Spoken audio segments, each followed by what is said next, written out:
Trends come and go, and what's popular today might be completely forgotten about tomorrow. The dietary supplement world isn't any different. So in this video, I'm going to rate the top dietary supplement trends for 2025 and give my opinion on whether these trends are worth paying attention to or a total waste of your time and money.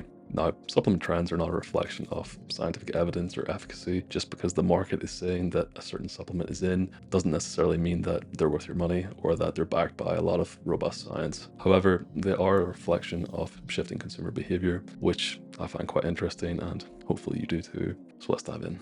We'll start with good old GLp1 support supplements. So these supplements are designed to support the function of GLP-1, one of the primary hormones involved in appetite regulation.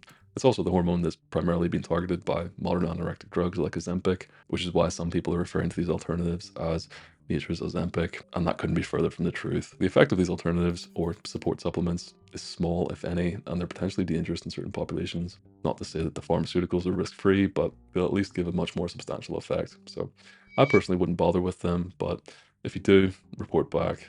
Pet supplements. I'm going to admit I know absolutely nothing about this category, although the growth makes a lot of sense.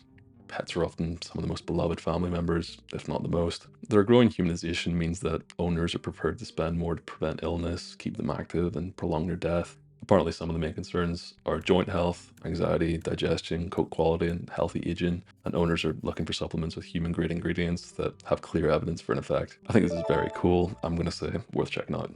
Gut health. Gut health is up there with my least favorite category on this list because it's broadly bombarded with overpriced, non-specific nonsense. Prebiotics and in some specific cases, very specific probiotics can be really helpful. However, I think this area is an absolute minefield to navigate for the average consumer. My dissertation research was in the field of prebiotics and short-chain fatty acids, and I still don't think I scratched the surface of knowing anything about the topic. I'd personally simplify this area for yourself by focusing on and experimenting with the dose and types of dietary fiber in your diet. And if you have a GI issue, maybe exploring specific probiotic use under an RD or gastro. I think it's definitely one that's worth, at least for now. Nootropics. I think the really shit job market and the high number of layoffs mean that staying sharp, creative, and motivated is now more important than ever. And these smart drugs, or cognitive enhancers, as they're called, are a nice way to possibly help with that. Now, one of the main drawbacks about this category is the specific effects of a lot of ingredients have only been tested in a small number of randomized control trials. I'm obviously not talking here about something like caffeine, but the more trendy nootropics like L-theanine and alpha-GPC actually have very few robust RCTs behind them. So there's definitely quite a few question mark ingredients in this category, but broadly I'm quite the fan. If you like maybe having a more experimental supplement in your stack, then 1 to 2 of these nootropic compounds could be a great shout. Beauty from within and collagen supplements. A lot of consumers seem to be shifting from topical skincare to supplements to promote beauty from within. Collagen specifically is very popular at the minute for possibly supporting skin, hair, and nail health, which is pretty relevant given our aging population and how much value we place on looks as a society. The idea is that by consuming collagen, which is high in glycine and proline, you're providing your body with the precursors to facilitate connective tissue protein synthesis, and there's some decent literature to back this up. However, as a standalone protein source, it's famously worthless, and if you really want to see how bad it is, check out the Last Chance diet from the 70s. It's pretty disturbing. But for supporting joint and skin health, I'm quite a fan. Plant-based proteins. Plant-based proteins tend to be perceived as a little bit gentler on the body, and there's a growing demographic of consumers that want to make more ethical, sustainable decisions by swerving whey, casein, and collagen. The primary alternatives you're left with are pea and soy protein variations, which are both excellent in my opinion. If you're in the process of switching from animal to plant-based protein powder, I'd at least initially opt for a clear one, as in my experience of working with the public, they tend to be tolerated a lot better. They're trending, and for good reason. Worth checking out. Women's health and genderized nutrition. Supplements targeting women's unique health needs are on the rise, particularly those addressing hormonal balance, reproductive health, and menopause. I don't know enough about this category to properly comment. However, whenever terms like hormonal balance and supplements are used in the same sentence, it's usually a red flag. My gut is saying swerve for now. Sports nutrition. Creatine, protein powder, and caffeine are pretty timeless. The category obviously has a lot of questionable products in it, but I still think the aforementioned 3 and a few others are well worth your time. Creatine specifically seems to be having a bit of a resurgence, which is great to see. Worth checking out. Immune support and condition-specific supplements. You had a lot of health professionals trying to capitalize on it during the pandemic, which was a bit distasteful in my opinion. But the primary use case I'm thinking of here is for sleep and sleep support. And it's pretty hard to argue with melatonin and maybe even some forms of magnesium. Condition-specific also screams deficiency, so anything that can be addressed with supplementation is obviously relevant. It's a massive category, and there's undoubtedly the odd bit of nonsense, but broadly I'm a fan. And lastly, herbal and botanical supplements. This is one of those categories that overlaps into many others. There's a few herbal ingredients I really rate, like psyllium and and flaxseed, but kind of similar to the nootropics category. There's a lot of ingredients that are crying out for some RCTs, but I do broadly like it.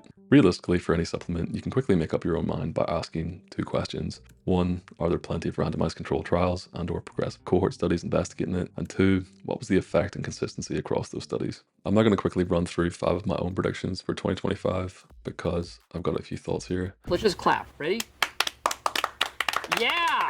I think mainstream health and wellness influencers broadly pivoting to selling protein and creatine products will become more popular, especially if they've been called out by a lot of their audience for selling questionable supplements.